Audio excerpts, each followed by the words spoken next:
Dungan ang ebanghelyo kay nagpahinumdum kini kanato sa pagpaubos sa atong kaugalingon. Kay matud pa ni Kristo, whoever exalts himself will be humbled, and the one who humbles himself will be exalted. Ang magpataas sa iyang kaugalingon, ipaubos. O ang magpaubos sa iyang kaugalingon, ipataas. He gave us the parable of the Pharisee and the tax collector. The moral standing of these two people were different during the time of Jesus. The Pharisee was given a high regard because of their lifestyle, while on the other hand, the tax collector was despised by the people because of their sinful life. Ang mga Pariseo, ilagyod, grabe ang disiplina sa ilang kaugalingon. Kaduha sila, kaadlaw magpuasa sa usa ka semana. Unya, faithful po sila nga mohatag sa unsay angayan para sa Ginoo, kanang tithing. Kung atong basihan ang gisulti sa Pariseo, ingon siya sa iyang kaugalingon, Ginoo, nagpasalamat ako nga dili ako hakog, dili ako himabay, dili ako limbungan, dili ako sama niya ng tax collector. O na ang iyahang gisulti sa iyang kaugalingon, diha sa pagampo. Kung sa pananaw sa mga tao, ang maong Pariseo, maayo ang iyang kinabuhi, kay dili siya limbungan, dili siya kanang wala siya ng lupig sa mga tao, sa iyang isig ka tao, dili siya daw. Ideal ang iyang kinabuhi. Pero nganong sa pagsulod nila sa templo aron sa pagampo, wala man nahimuot ang Ginoo sa iyang gibuhat, because He exalted Himself. Gipataas niya ang iyang kaugalingon. Nang hambog siya sa iyang pagka-matarong, sa iyang righteousness. Samantala, ang tax collector, during the time of Jesus, he was despised.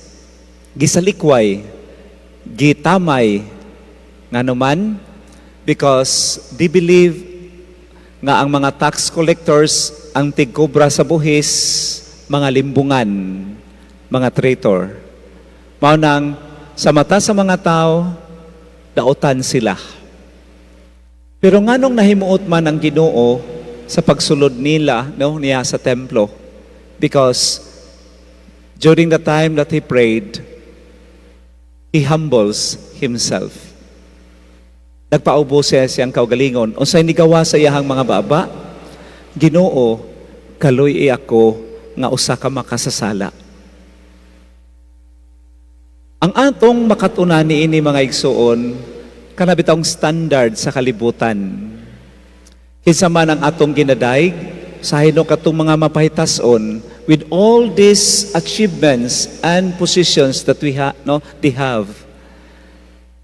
Ang kalibutan, marabitaw nagtudlo nato, nga katong dato, hayahay ang pagpuyo, unsa tong ilang mga na-achieve ning kalibutan, di natamutan-aw sa ilahang kinabuhi. Ang ang ato alang usahay, moingon ta, sayahaya niya, oy. O na ato ang ganahan, sa kahibalota nga ang maong mga butang siguro, gikan sa dili maayo, nga pamaagi, pero dili na to na makita.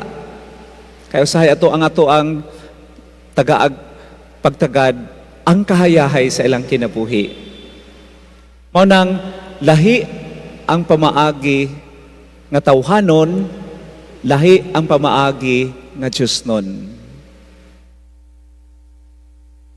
We glorify people with those achievements and positions that they have. ang kalibutan nagdaig sa mga tao nga malampuson when it comes to material wealth. Kaya ang tao matintal sa pagpataas sa iyang kaugalingon kung naay kwarta, naay posisyon, dunay na matawag nato influensya sa kinabuhi. Mao nang makita nato ang makapahimo sa tao nga mapahitason kung naay mga madato. Mao nang makadungog ta na dato lang nangilad man ang batasan, na dato lang di naman makaila sa silingan. Makatintal yun na kay moingon man ka labaw ko sa uban.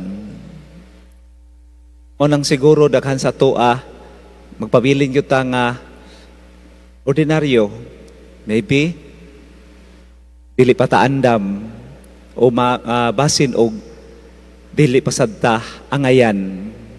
Kay what if nadato ta? Ay uban mo ingon gilad ang mga nigpatasan sa wa pay kwarta, samot na kung madato. Diba? Usahay matintal ta sa pagpataas sa atong kaugalingon kung naay title sa atong ngalan. Kung mahimutang pari, doktor, engineer, abogado, posible ba yan na nga hinahinay kung dili ta makabantay, basin, madalata, nga magunaw na ta sa atong kaugalingon, labaw ko kaysa uban. Kining kwarta, kining mga titles, kining ato mga posisyon, kining kamatay nato, dili baya nato na madala. Ug dili pud nato na kapahimuslan, ining atubang nato sa Ginoo. Kanunay na kong balik-balik sa ako ang mga homily. Di man tam pwede mo ingon nga, Lord, doon ako'y gidala nga 5 millions. Lord, pari man ko sa butuan. Lord, abogado man ko. Lord, engineer ko, doktor ko, pasudla ko sa langit. Dili nato na mapuslan. Unang dili ta angay manghambog sa unsay atong naabot. Because when we die, biyaan nato ang tanan. Kung makabuhat man tagbaayo, just like what the Pharisee did, dili siya hakog, dili siya limbungan, dili siya himabay. Unta na ang pagbuhat og maayo, just like him, not for self-glorification, but rather for God's greater glory. Na kung kita makabuhat og maayo, instrumento lang ta sa Ginoo. Yes, dahigon man tas mga tao, pero hinatunta na ang mga pagdaig sa mga tao, dili makatintal nato nga mahimutang mapahitason.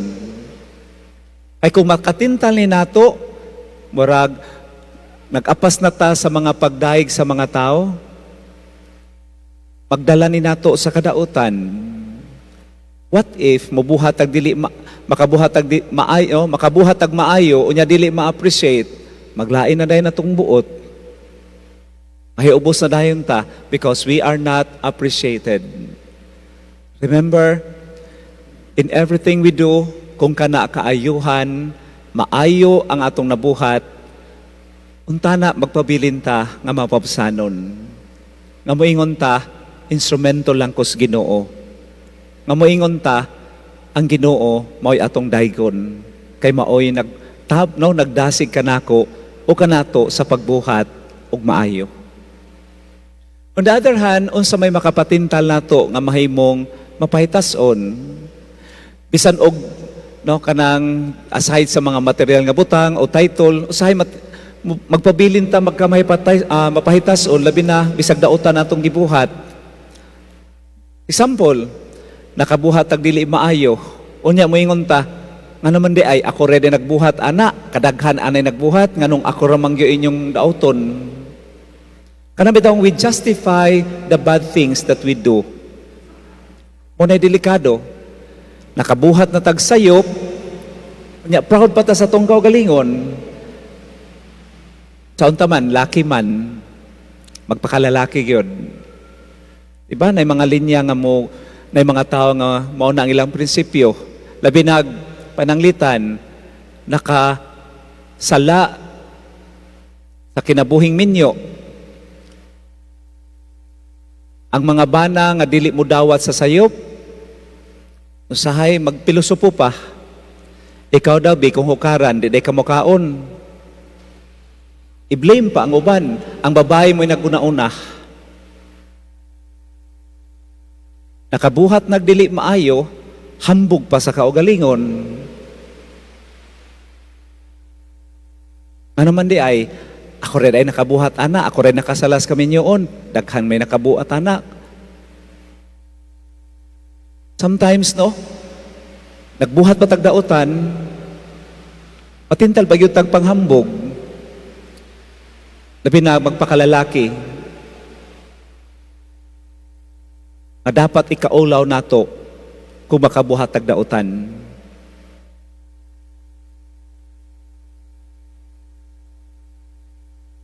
Kay tinud-anay sa mata sa Ginoo, kay balo man siya sa tanan, ug wa tay ikapanghambog. Dahil balo siya nga ang Pariseo, tarong nga tao.